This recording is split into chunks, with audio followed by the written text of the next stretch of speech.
Assalamu alaikum, dear participants, and a very warm welcome to everyone joining us for this new series, asking Dr. Saleem live Q&A. So this series is going to be held the first Saturday of every month, and the maximum duration is going to be 1 hour.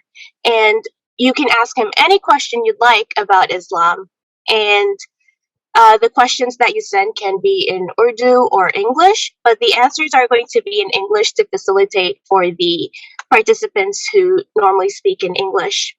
And to ask questions, you can raise your hand via the reactions button at the bottom of your screen if you're on your laptop.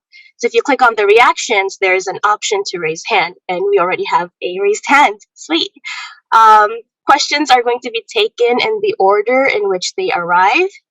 And if you are having trouble raising your hand, just let me know in the chat and I can help you figure that out or place you in the queue. The link to this series is not going to be posted for everyone. You have to register in order to get the link. So if you go to the website, and I can post the registration again, and people over Facebook watching this, you'll still have to register in order to attend the Zoom session and ask your questions. Okay, so our first question of the day comes from Zaid. Zaid, please go ahead. Yeah, assalamu alaikum, Dr. Saleem. Wa alaikum assalam. Yeah, brother. So I'm from India and right now I'm working in Qatar, Doha. So my question is regarding Zakat. So I have seen a couple of your videos on calculation of Zakat, Alhamdulillah, and from that day onward, what I do is like on whatever salary I get, I put 10% aside as the Zakat, and on the saving of 1 year, I put like 2.5%. So I do not have like every time people who I can pay. So I do all the calculation in an Excel and keep whatever Zakat I have to pay over the course of time. So regarding this, my question is, see, as and when I receive people who are needy and all, I give them. But do I have to do inquiry like how needy that person is based upon what Sahab-e-Nisaab calculation and all? And then at days I have my wife, she like demands some money that she has to give in her family to somebody needy. So do I have to ask her question who the person is, how needy is that? So where can we actually spend zakat? Who are the viable people, and how much do I have to, as a personal or label, I have to do inquiry, like who is more liable to receive the zakat or not? So whatever, like my monthly zakat on my salary as well as saving, I combine together. Do I have to keep it separate, or how is it, like all in one? So if you can elaborate on that, thank you so much. Yeah. Bismillahirrahmanirrahim. So as far as the first part of your question is concerned, the Qur'an uses the word needy, and it does not qualify the word needy by any external restriction or statute. So I think it is quite subjective, and one can see that if there is a person who is in need, and these needs generally relate to one's basic necessities, like, for example, health, education, clothing, and things like eating. So all those basic necessities. And of course, they vary from person to person, and they vary from status to status as well. There could be rich people as well who might turn needy in their own sense. So I think it's more of a subjective call. You don't need to go and ask them whether they are Sahab-e-Nisaab or not. That's not required at all.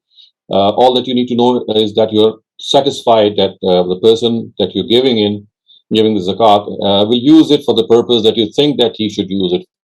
For example, as I said, one of the criteria is that the need should be a basic necessity. And as I said, these basic necessities vary from person to person. There are certain fixed basic necessities, but they can vary from the person who lives in a higher strata of the society, or maybe in the middle strata, or maybe in the lower strata. So these things can vary. Thus, for example, we find the Quran even telling us to give to the Gharimin. Gharimin refer to people who might be rich, but they have been inflicted by some loss or penalty. Like, for example, some calamity has struck them and they've lost their factory maybe, or some business that they might be running, and they are very well off.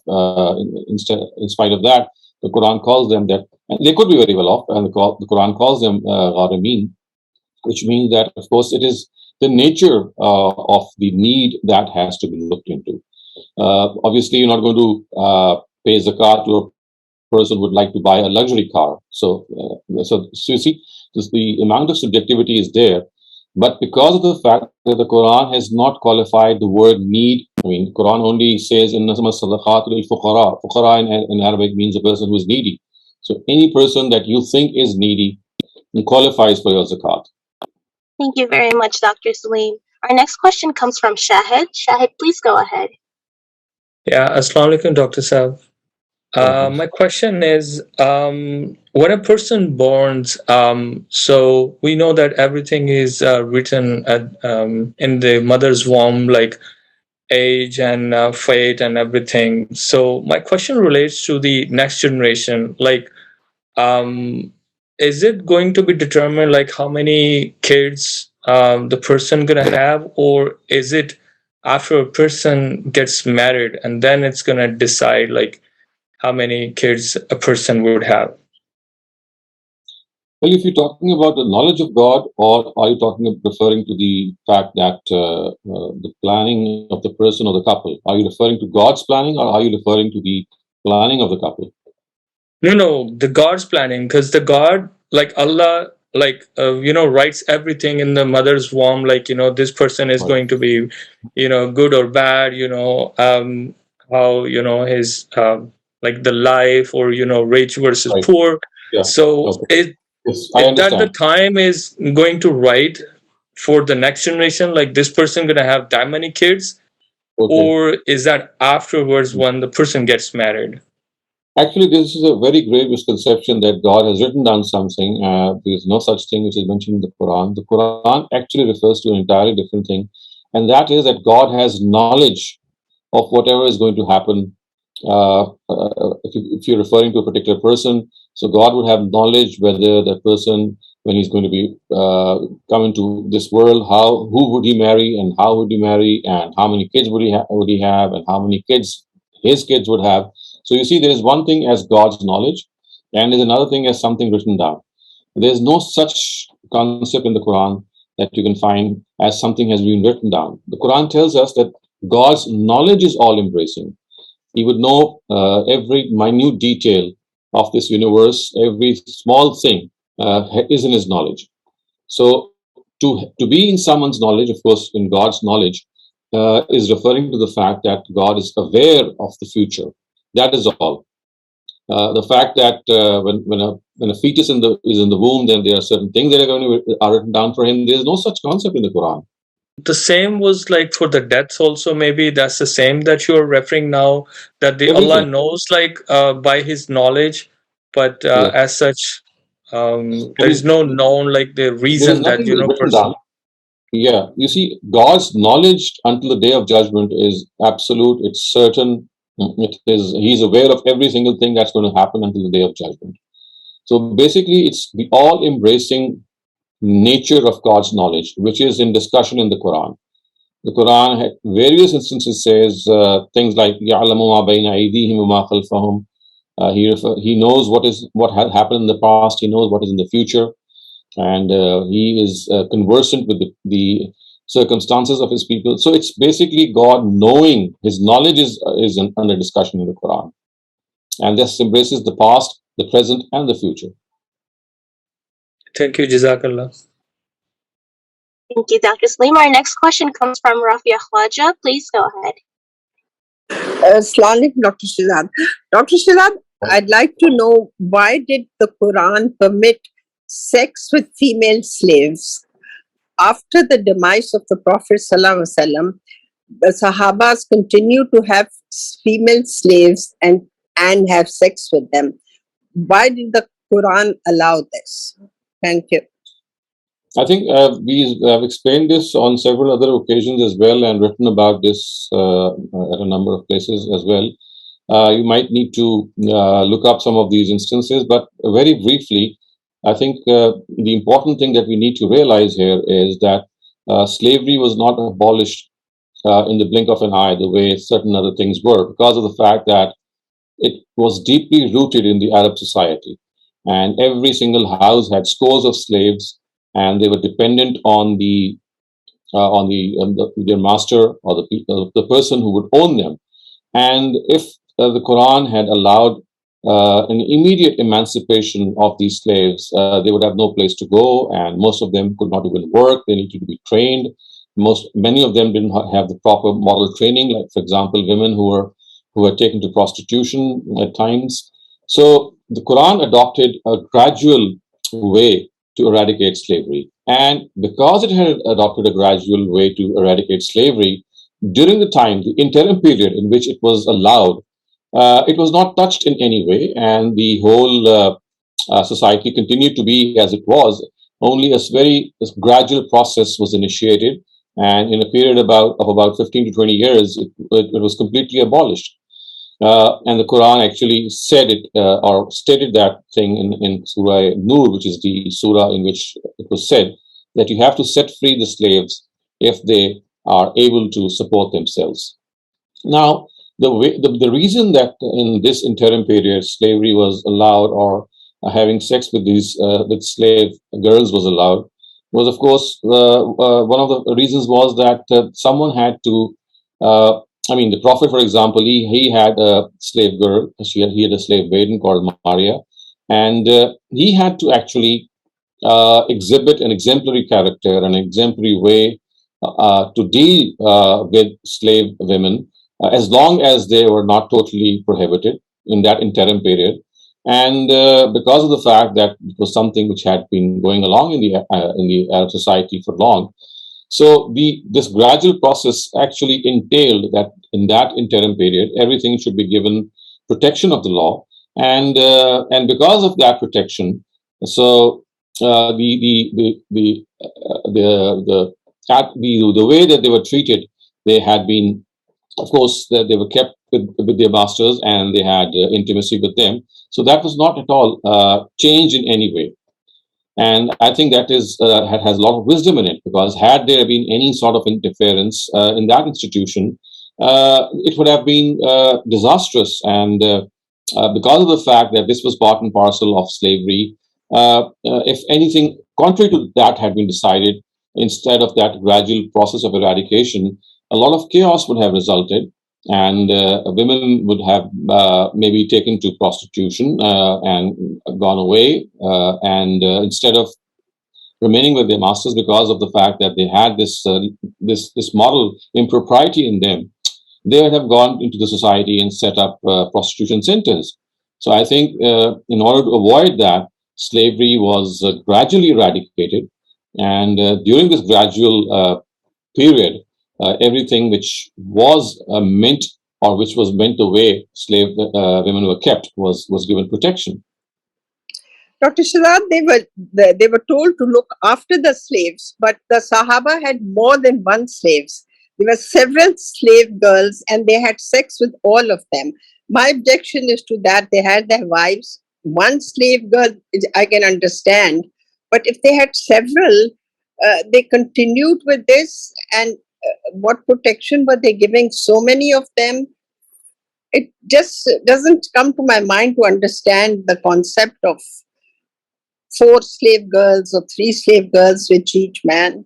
Actually, you have to understand that Islam inherited this institution. It was not that after Islam or the Quran had been revealed that people began to become slaves. Because as soon as the occasion of the first war arose, and wars were the primary means of slavery, the Quran put an end to any new forms of slaves or any new slaves being kept. So all that they now had were slaves which were carried on from the past. So they were Sahaba, who were originally, of course, not Sahaba. They belonged to the Quraysh, or they belonged to other sectors of the society. They already owned those slaves.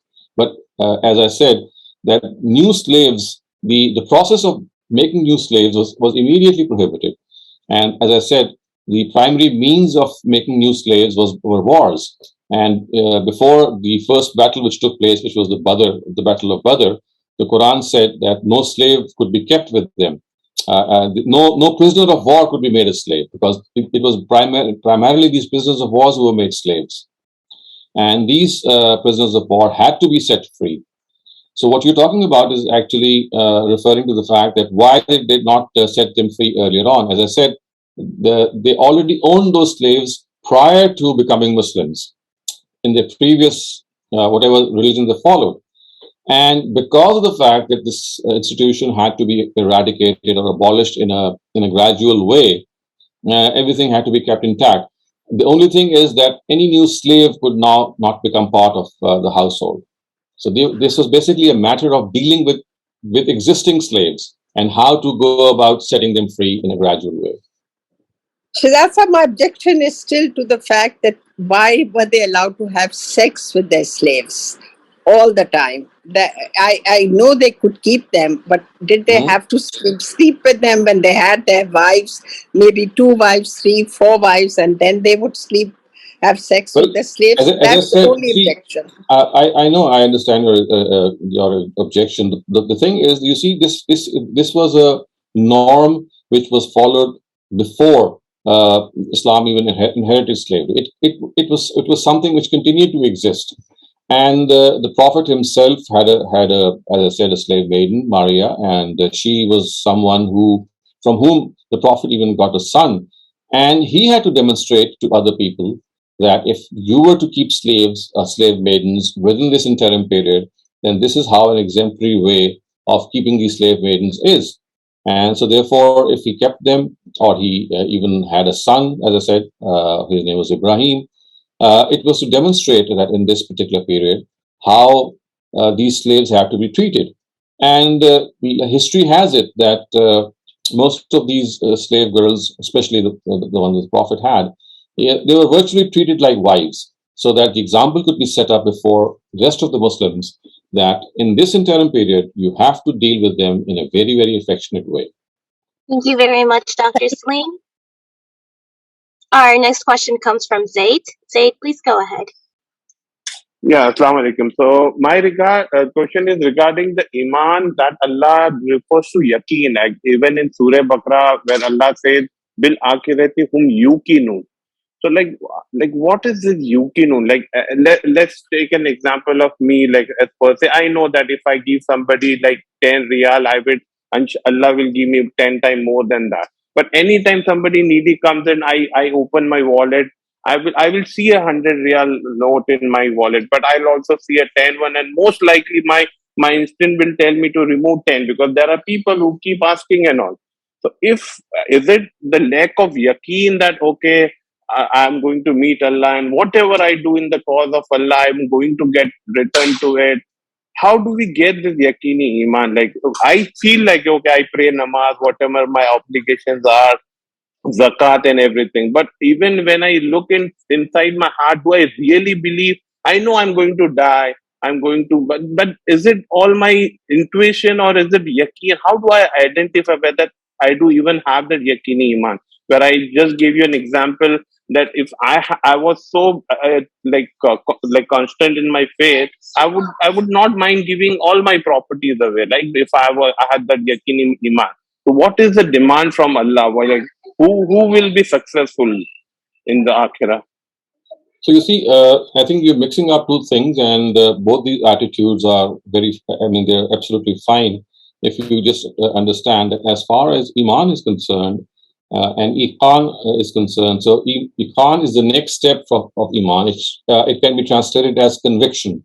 You have a firm conviction in the hereafter. So to have the fact that you just don't believe in the hereafter, you have a very, very strong notion and a very strong conviction that it's going to happen. So this is one thing that you need to understand. As far as spending from your wallet is concerned, if you're spending less, for example, and you're holding it back because of some need that you might have, or maybe if you're holding it back because you think that you're going to save it for future or any other legitimate reason, that's not against Iman in any way. What is against Iman in any way would be that you can spare a lot of money and still you don't spend when someone comes your way.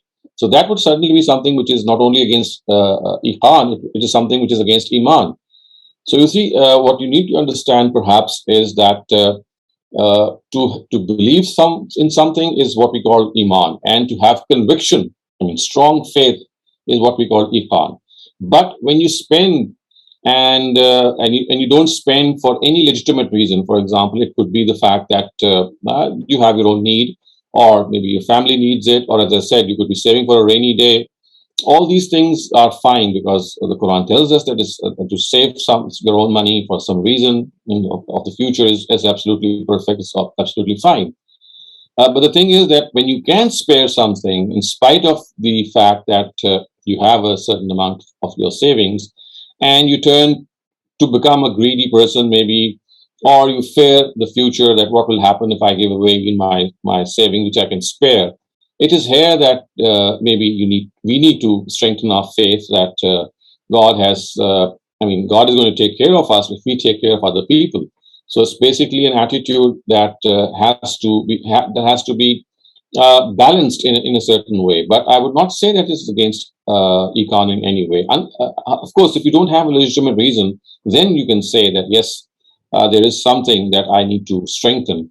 But other than that, saving for any legitimate reason, as I said, for your family, for your own needs, is perfectly all right. Yes, the Quran has told us that if, in spite of our own needs, we give away that money to someone who is also needy, then this is a very high form of spending. It is something which is very dear to God. It is something which will earn great reward. But it does not say that it is against Iman or Iqan, because you see, Iman and Iqan are something which keep changing. Any tool that any signs by the hadith of Prophet or anything in Quran where people can actually have a checklist of things that to verify whether you're on a right path, whether you're on like a person with conviction, and on anything that person can look inside himself while dealing with people, or look at his salah, or whatever, like any specific hadith or checklist as such. So Surah Asr is the checklist, if you can call it a checklist. It says that these are the minimum requirements, or I would say the essential requirements for salvation, that you profess faith, amanu wa amilu salihat, you do righteous deeds, and then you urge each other to become, to persevere on the truth, and to urge people to the truth. So these are the requirements, or the essential requirements for salvation. And as far as righteous deeds are concerned, of course, they can be divided into dealings and as well as worship rituals. So there can be a further division. But there is no exhaustive checklist, so to speak.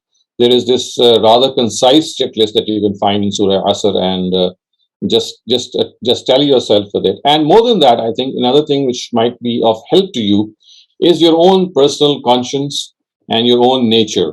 Whenever you see someone in need, whenever you see people in bother, whenever you think that you can help them, whenever you think that you have lost your connection with God and you need to strengthen it.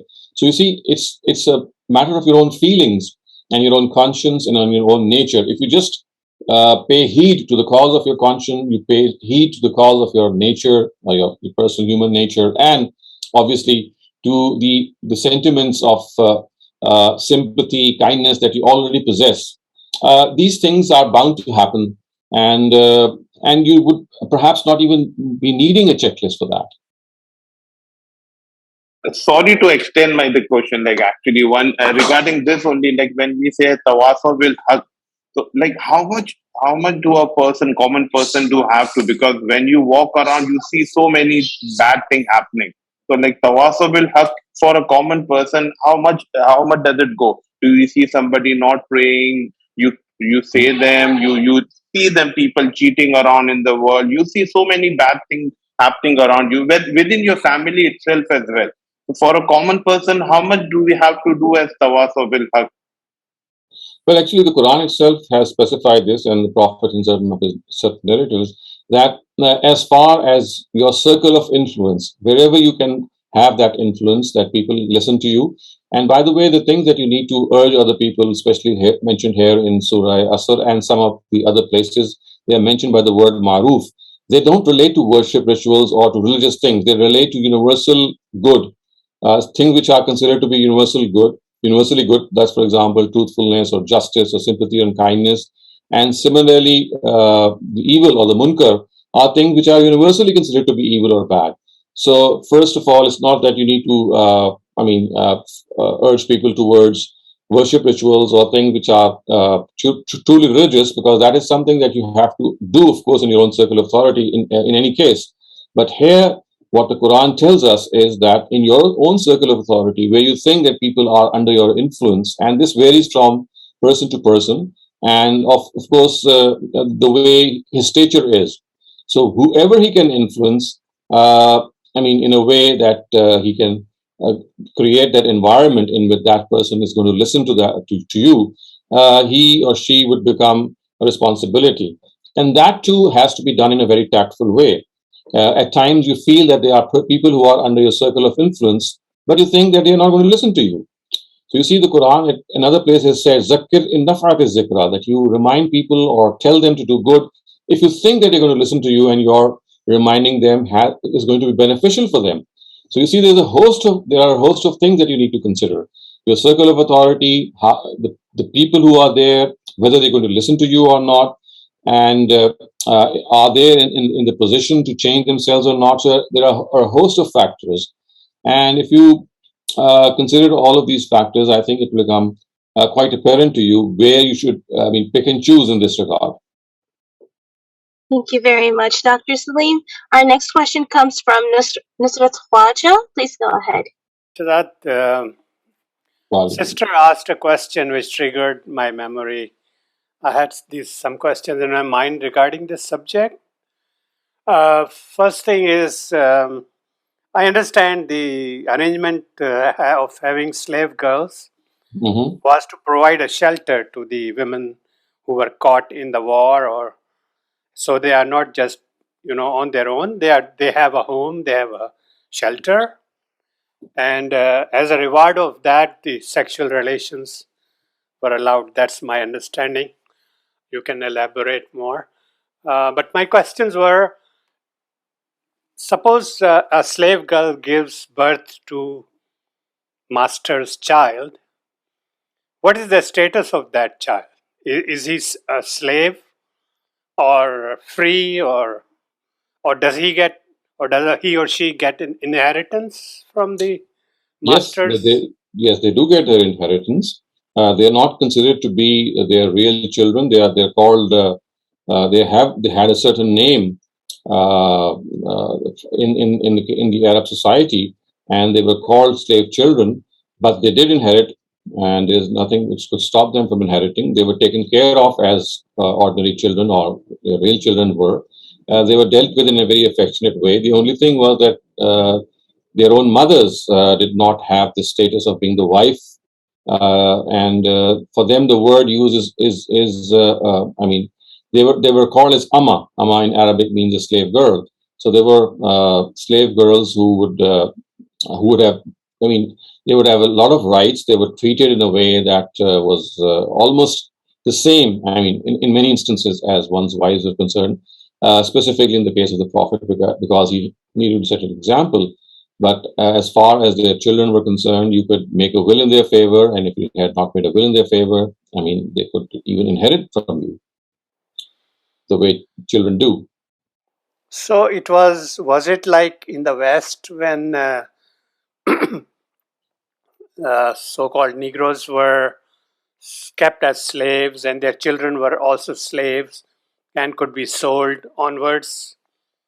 Was it similar? Or no, it was very different, because you see, in the case of the Afro-American community, they were sold in this category for years and years, and this has continued. Even in the recent past. Regarding Islam, we know that it inherited this institution, and after a period of about 15 to 20 years, it was absolutely abolished. And it was said in the Quran that if any slave wanted emancipation, wanted to be liberated, all that he or she needed to do was to give this guarantee to his master or her master that she would not become an economic burden and would earn for himself or herself. And then it was, and the master was obligated, it was his obligation to set that slave boy or slave girl as to be free. So this was only in the interim period that all this had to be put up with. So remember, Islam started this process of gradual eradication, but ultimately it said that only slave men and women who, out of their own accord or out of their own will, wanted to remain with their masters because they had grown old or maybe from certain other reasons, they could, of course, out of their own sweet will, could choose to stay with the masters. But others who wanted to have themselves set free, they were absolutely allowed to do so. But in the case of our Afro-American community, this never was the case, because it was like once being a slave, always being a slave. There were generations of slaves. There was no question of liberating them. They were treated as commodities. They were treated as animals, in fact. And it was only in the beginning of the last century that slavery was absolutely abolished through certain, international treaties. Otherwise, it continued to exist in various forms. But as far as Islam is concerned, it was in that interim period in which slavery was to be gradually eradicated, that in that interim period it was put up with. And at the end of that interim period, every single slave was given this opportunity to set himself or herself free, as long as he or she would guarantee that she would earn in the society, and also, or he would earn in the society, and also not become indulge in any immoral practice. Correct. I had a follow-up on that. Jews, I've heard they say Hazrat Ismail was son of a slave girl. What's the fact about it? The Quran does not call the mother of Ismail as a slave girl. The Quran calls, Hajra and Sarah both wives of the Prophet Abraham, and it debunks this concept which is found in the Torah. And remember, the Torah is not that we have today is not just a Torah. There is a lot of history incorporated in the Torah, and the Bible, or the volumes that we have today, or the volume that we have today in the form of which is called the Bible. It actually contains a lot of biblical history as well. And because it contains a lot of biblical history, you see there are things which have crept into it, which are not authentic. And the Quran has corrected them at various instances. And the Quran is absolutely clear that as far as Isaac and Ishmael are concerned, both of them were born from wives of Prophet Abraham. So Ishmael's wife was Hagar, which is Hagar in the Bible. And Sarah was the mother of Isaac, or Ishaq. And both of them were wives. Hajra was a slave girl. Hajra was a slave girl given initially. Yeah. But she married Abraham, and they were in a married relationship. They were in a marital relationship. Okay. Thank you. Jazakallah. Our next question comes from Naseem, and then we're going to be taking a look at some of those questions in the chat. Naseem, please go ahead. Yeah, Assalamu alaikum, Shehzad bhai. Wa alaikum salam. Can I ask in Urdu? I can better explain my question in Urdu. Thank you. Yes, absolutely. मुझे ये problem है मायने के इसमें सूरह निसा की आयत में जो मोहसनात का लफ्ज आया है, तो आयत नंबर 23 में जो है वो तो 24 में जो आमतौर पे लेते हैं जो हराम रिश्ते जो 23 में बताया गया था, उसी में कंटिन्यूटी में वल मोहसनात को लेते हैं वो निकाह वाली औरतें, ठीक है। और डिक्शनरी भी इसके में बताता है फोर्टिफाइड वुमेन जो कि कलाबंद हसार में हो, लेकिन उसके बाद मोहसनात या मोहसिनीन का लफ्ज इस्तेमाल आ जाता है आज़ाद औरतों में। जो ट्रांसलेटर्स हैं वो आज़ाद औरतों में ले लेते हैं। तो ये बात समझ में नहीं आती है कि मोहसनात जो है वो यहाँ पे क्यों निकाह वाली औरत ली जाता है। इसी में आगे आयत 25 में जो है बताया गया कि वो आधी सजा है उनकी मोहसनात के हवाले से उनके तो वहां पे आज़ाद ले लिया जाता है। तो ये जो फर्क है ये क्या है, एक ये बात। और दूसरी ये है कि इसी में आपने बताया कि इमा अबद गुलाम के लिए और अमा जो है वो गुलाम औरत के लिए इस्तेमाल किया जाता है, लेकिन यहाँ फतेयातुकुम भी इस्तेमाल हुआ है, फती। तो यहाँ पे ये ट्रांसलेशन में लौंडी का इस्तेमाल कर लेते हैं, लेकिन ये डिक्शनरी बताती है कि नौजवान के लिए, जैसे कि सूरह कहफ में इस्तेमाल हुआ है ये लफ्ज के चंद नौजवान जो है वो गार में जाके छुपे। तो ये मुझे जरा कंफ्यूजन है कि ये क्या है इनकी माने। जहां तक दूसरे सवाल का ताल्लुक है तो देखें कुरान मजीद नहीं, okay, I have to answer in English. As far as your second question is concerned, you see the word fatah and fatat, which have been used as boy and girl, were actually Quranic measures of reformation in which the name of Abd and Amma was actually changed to fatah and fatat. I mean, in order to eradicate slavery, one of the measures which the Quran took was that it changed the concept of the Arabs, and it said to them that instead of calling your slave by their names, which is Abd and Ama, which means, of course, slave boy or slave girl or slave man or slave woman, they had to call them as boy or girl or man or woman. And for that, the word fatah or fatat is used. So therefore, this is basically a Quranic concept introduced in order to rectify slavery or in order to eradicate slavery. So slaves, which were formerly called as Abd and Ama, their new name was Fatah and Fatat, so that your own outlook towards slavery should change, and you should give them a new name. So basically, these slaves are given this name of a liberated slave or a liberated woman, a slave, so that your attitude or your concept towards them would change. Does that make sense to you? Just yeah, but ये खिज़र अलैहिस्सलाम, ये सूरह कहफ में खिज़र के साथ भी आया है ये वाक़या कि मूसा अलैहिस्सलाम के जो साथ थे उनको फतह कहा गया, तो वहाँ पे क्या? Fatah is a boy. You see, what I'm trying to tell you is that the word abd was used for a slave.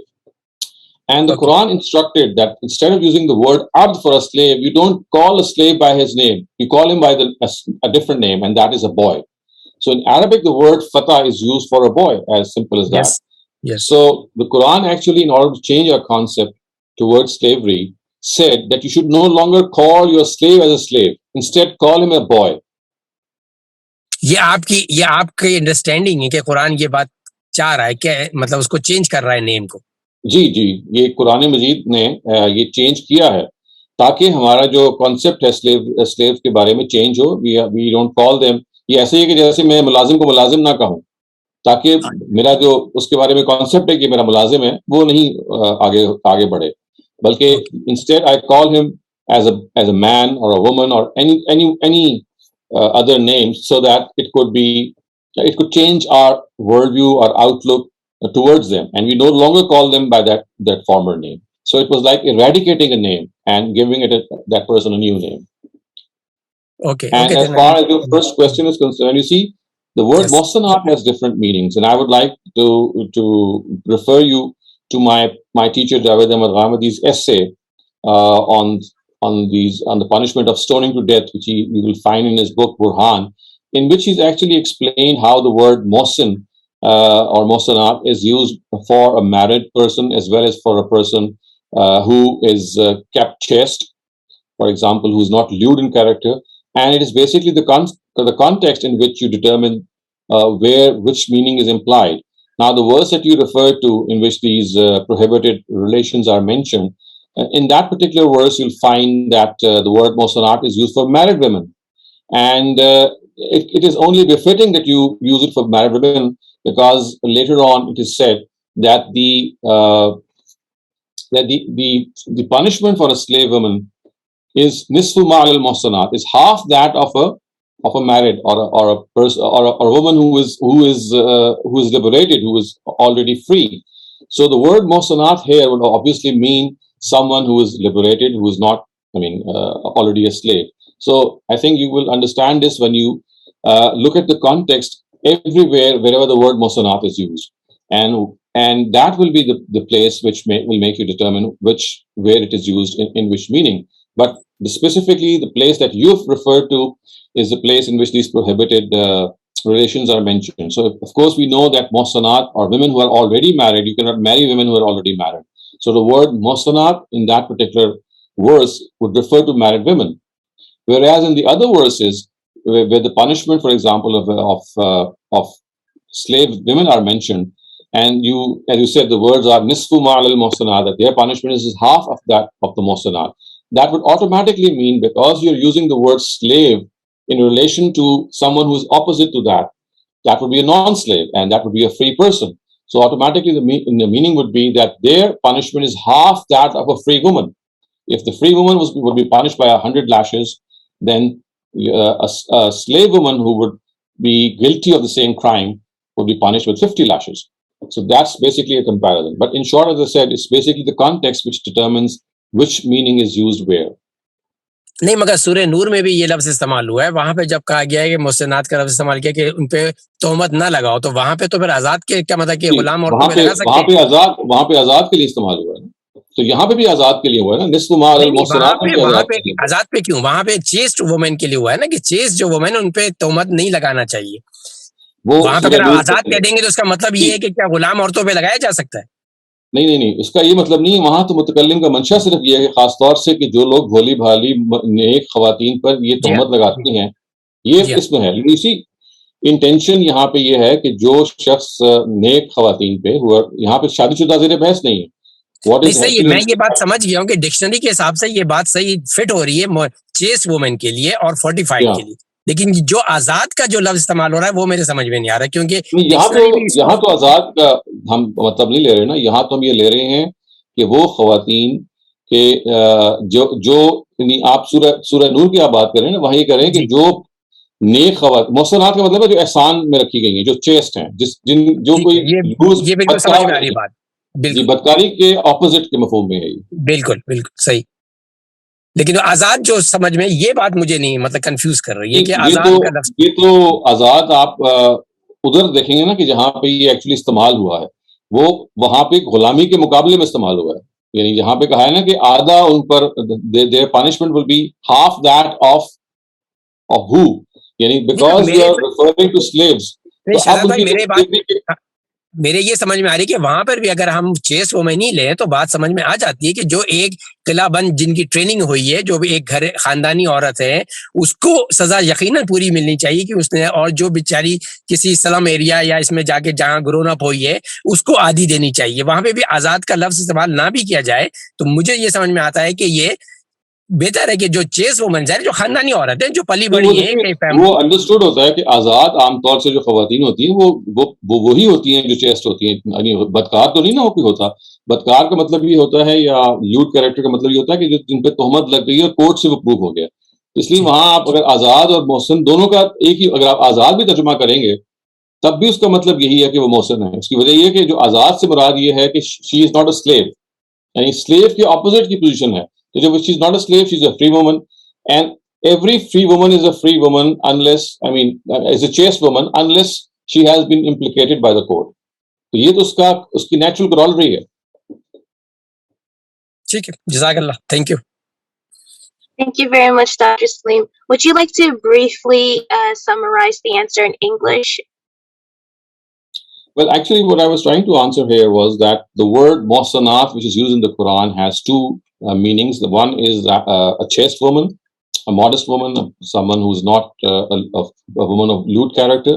And the other meaning is that she is a free woman, which is used in opposition to a slave woman. Both these meanings are used for the word muhsanat. And the questioner was asking me why is it that at a certain place in the Quran, one is preferred and the other is not. And I was trying to explain that both of these meanings are part of, they are meanings of the same word, but it is the context which determines which of these meanings is to be used. Thank you very much, Dr. Saleem. We have a written question that asks, I have 2 grown-up daughters from my first marriage, from which I took khula when they were very little. My second husband has been the perfect father to my daughters. They wish to take his surname, dropping that of their biological father, with whom they have no contact at all. What is Sharia's ruling on this? Yes, they can do it. You see, what the ruling of the Sharia is that these daughters, they need to be told that, their real father or their biological father is some different person. So as long as they know that the name that they're taking of the stepfather, he's not their biological father, he's not their real father, it's absolutely fine to take any name. In fact, they can just take up any name. You see, naming someone with any name is not an issue at all.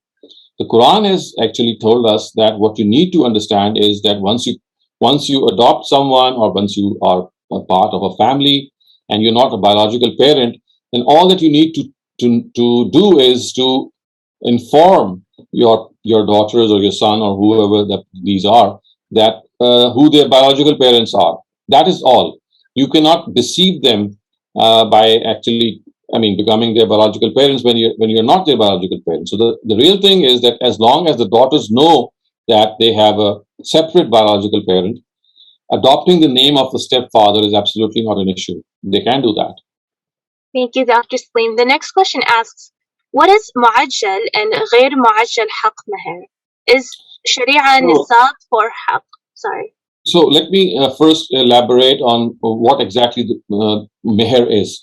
Before I describe mu'ajjal and ghair mu'ajjal, or deferred or not deferred, let me try to explain what Maher is. You see, Maher is an amount that you give to your wife or your bride before or at the time of marriage in order to symbolically convey to her that now you are responsible for her finances.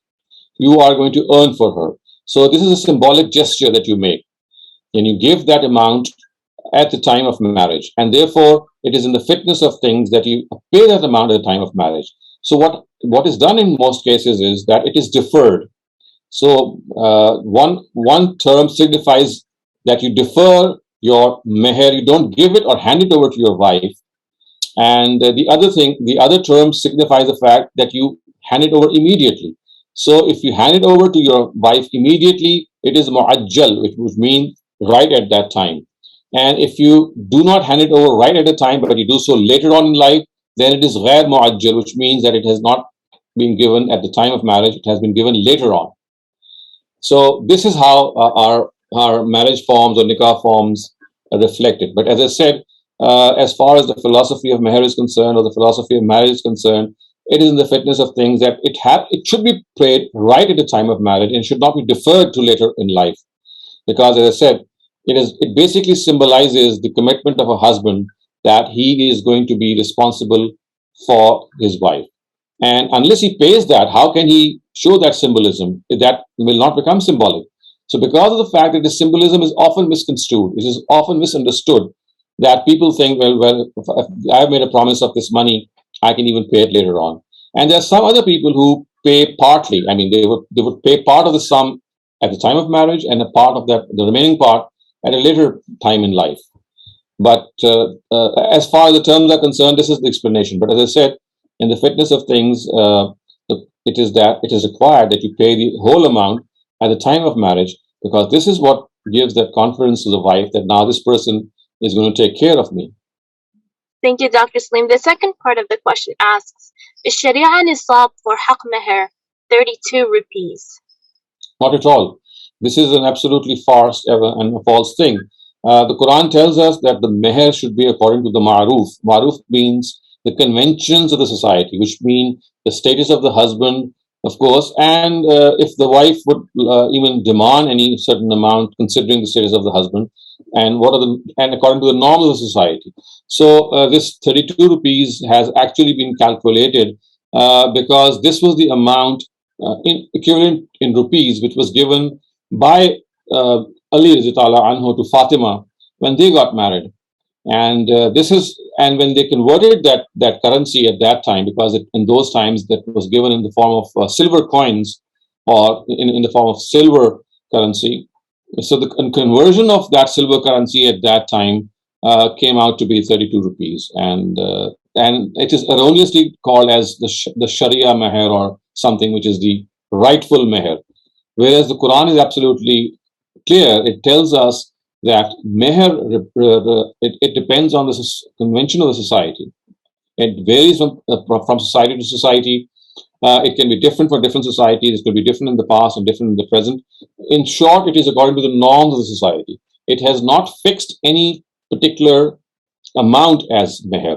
And this is an absolutely erroneous concept that the amount which was given by Ali Radha anhu to Fatima Radha anha, since that was 32 rupees, or came out to be 32 rupees, people thought that, well, this is what the Sharia Haqq Maher is. There's no such thing. Thank you very much, Dr. Saleem. We have almost 10 minutes left for this series, and we'll stick we'll adhere to the 1 hour timeline. So after this, if we have any remaining hands, please wait until the next Saturday. That's going to be the 1st of, I think, April. So Shahid, please go ahead. You're up next. Yeah, Assalamu alaikum, Dr. Sahab again. So my question is around the death. So death is one of the certainty things in the world that happens to every human being, which nobody can deny. So oftentimes in the society, when someone, die even earlier age or the later age, the cause of a death, we don't know. Sometimes we say, have I gone to the doctor, or, could have been saved, or, things like that. Is this like a predetermined that a person is going to die with certain cause, or is that something that Allah knows by his, like ilm, like Allah knows everything, but as a human being, how we see things in a society, that's like a very, very different, especially when younger one dies in front of you. People say, maybe that was something, you committed sin, maybe the punishment, or things are with different earlier or the later. But my question, I guess you got, like, how we have to think of death as a the cause of the death. You see, as far as death itself is concerned, it has natural causes. For example, if you have a weak heart, it could, stop working, and you could have a cardiac arrest. If you are diabetic and you are still not careful enough in your diet, death could result. So you see, death is a phenomenon which is going to result. It could be because of some carelessness. It could be because of some accident. It could be because of your own fault. It could be because of some surgeon's fault. So all these are happenings which have a certain cause, and that cause is something that we at times come to know, and at times we're not aware of, and we are not very certain. So this is how we should take death. However, it's not to be taken as a punishment of something that we did, because the Quran does not support this idea. Also, that we should know this fact that as far as death is concerned, how we will die is in the knowledge of God. But his knowledge is not going to make us drive through that, or his knowledge is not going to force us to do that thing. So God's knowledge would be something to the effect that, well, today someone will go to his office because of the fact that his car's brakes were not properly working. He will have an accident, and because of this careless behavior in which he knew that the car's brakes are not properly working, in spite of that, he took out the car, he went on a highway, and he had an accident, and he is to be blamed for that. So this whole thing is going to happen because of that cause and effect phenomena. The fault lies with that person. But as I said, it would be in the knowledge of God that this is how it's going to happen. But the knowledge of God is not going to make that person do it. In other words, his knowledge is not going to affect that person's intention.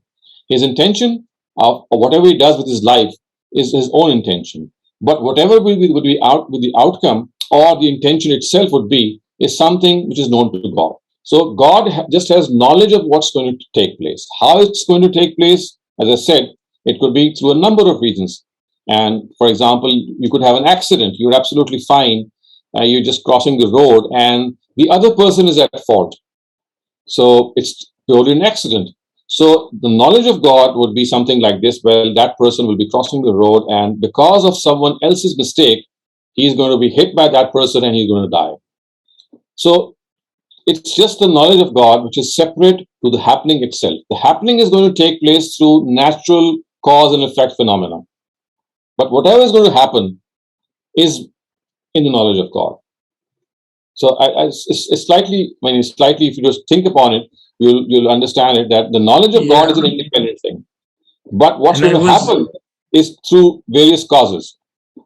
Okay. And what about the new babies that I asked you, often in the society they say, some says it's the your test, some say it's a punishment. So that was my second part of the question, if you elaborate. I think I also answered that, because see, it's absolutely wrong to think that it's a punishment. This is not the case. The Quran tells us that it's basically a trial and test. It becomes a punishment only when we are communicated this fact, well, that this is a punishment. How can we know it's a punishment? Because in certain instances, God has communicated his prophets that he is going to punish certain people. And that can only be known in the times of prophets of God, because God's intention cannot be known by us. Only prophets of God can know the intention. So at times he did punish certain people. And how we came to know that it was a punishment, it was through his prophet, or the prophet who was currently living at that time. It was through him that people got to know, because I or you or anyone after the departure of the last prophet has no contact with God. Now for the rest, the rule is what the Quran tells us, that is, it's basically a trial and a test. For example, if someone has an infant who dies young, or there's an earthquake or some other calamity, the Quran tells us that these are basically instruments of his trial. This is how he tries and tests people, how they behave after being struck by a calamity.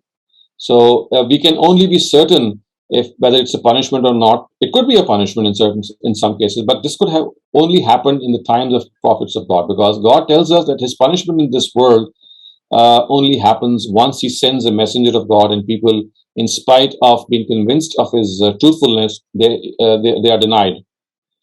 So we have to make these two separate categories. So people have mixed up these two categories. In the times of God's messengers, at times the Almighty conveys this punishment, or the reason of his punishment, or the person who is to be punished. So in those cases, in those times, we were able to know. But once the door to revelation has been closed, the institution of prophethood has been terminated, this can no longer be known. And of course, in the absence of a prophet, or in the absence of a messenger, punishments cannot come for the sake of punishment. As the Quran tells us that such punishment can only come when messengers are alive and you deny them in spite of being convinced. So today, what we are faced generally with is various calamities striking people and testing their mettle. Thank you very much. Jazakallah khair. Thank you. We are 3 minutes away, so time to squeeze in a tiny little question. So, Rafia Khwaja, please go ahead, but please make sure your question is very concise. Dr. Shehzad, the Quran says every community had a Rassool, but no Rassool was sent to Africa, China, South America. So which Sharia would the people of these countries, which Sharia are they supposed to follow when no messenger came to them to guide them? Well, first of all, we don't know that any messenger came to them or not. How can we say that there was no messenger who was sent to them? In all probability, there must have been messengers wherever there was a certain degree of population present. The Quran tells us that there are many prophets that we have mentioned in this book, Rasulun kad qasasnahum alayk, and Rasulun lam naqsusum alayk, and there are several other prophets which were sent to people, but the Almighty says that I have not mentioned their stories and their anecdotes in the Quran. So what I can make out of this is that wherever there was a distinct chunk of population present, prophets of God must have gone there. And the reason that all of them are not mentioned in the Quran is that only those prophets are mentioned in the Quran whom the Arabs knew. Because you see, the Quran was sent to them, and the Quran was conveying arguments against them regarding previous prophets, and prophets which they very well knew. Just for example, Ad, the nation of Ad, the nation of Samud, the nation of Shuaib, of Lot, of Abraham, all of these nations, they were well aware of their history, and they were well aware of their prophets. So the Quran specifically mentioned only those prophets and messengers about whom the Arabs very well knew. But this does not preclude the fact that there were not other messengers. There were other messengers, and the Quran perhaps simply did not mention them because the Arabs did not know them, and it could not have been any means of reasoning against them because they did not know their history. But I think that they must have been sent there, and the only thing is that they were not related in the Quran. As per this particular verse, which says that they were prophets which I mentioned in the Quran, and there were several other prophets which I don't mention in the Quran. This is what the Almighty Himself says in the Quran. But Dr. Shehzad, then the people did not follow these prophets like the Chinese or the Africans. If they did have the same was the case with the Israelites. They had prophets coming one after the other for 2,000 years, and there were very small chunks of time in which they followed their prophets. So if people don't follow the prophets, it does not mean that the prophets did not come to them. So you see, because we are given this freedom of choice in this world, whether to follow someone or not, there could have been. Look at what Prophet Noah witnessed. He lived for 1,000 years almost, and he just had a few people professing faith in him. So this is no, yardstick to measure whether a prophet came to them or not. Thank you. Thank you very much, Dr. Saleem. We really appreciate that you've given us this platform for open query and taken the time to also entertain people who can only speak or understand English. So thank you so much for this opportunity. Okay, thank you very much. So we'll Thank see you. inshallah next month. Okay.